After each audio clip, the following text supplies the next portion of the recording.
நம்ம சகோதரர் ஒருத்தர் இயற்கை விவசாயம் பண்ணலாமே அப்படின்னு சொல்லி கேட்டிருக்கீங்க. இயற்கை விவசாயம் பண்ணலாங்க, பண்ணக்கூடாதுன்னெலாம் இல்லை.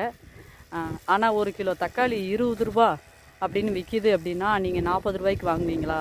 நாங்கள் இயற்கையாகவே கொண்டு வந்து கொடுக்குறோம், மருந்து எதுவுமே அடிக்க மாட்டோம், உரம் எதுவுமே சேர்க்க மாட்டோம். நீங்கள் 40 ரூபா கொடுப்பீங்களா? அப்போ என்ன சொல்லுவீங்க?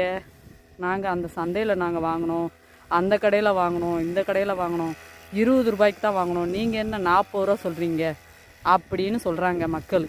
அப்புறம் இதில் இன்னொரு கேள்வியும் கேட்குறாங்க. அதில் 20 ரூபா, அவங்க 20 ரூபாய்க்கு விற்கிறாங்க, நீ 40 ரூபாய்க்கு. அப்படி என்னங்க இதில் இருக்குது? இந்த பழத்தில் நீங்கள் கொண்டு வர்ற தக்காளி பழத்தில் மட்டும் என்ன இருக்குது? ஸ்பெஷலாக ஏதாவது இருக்கா? 40 ரூபா சொல்கிறீங்க, அங்கே 20 ரூபா தான் வாங்குகிறோம் அப்படின்னு சொல்கிறாங்க. நாங்கள் என்ன செய்யட்டும் சொல்லுங்கள்? விவசாயிகளுடைய நிலைமை இதாங்க. இயற்கையாக செய்யணும்னு எங்களுக்கும்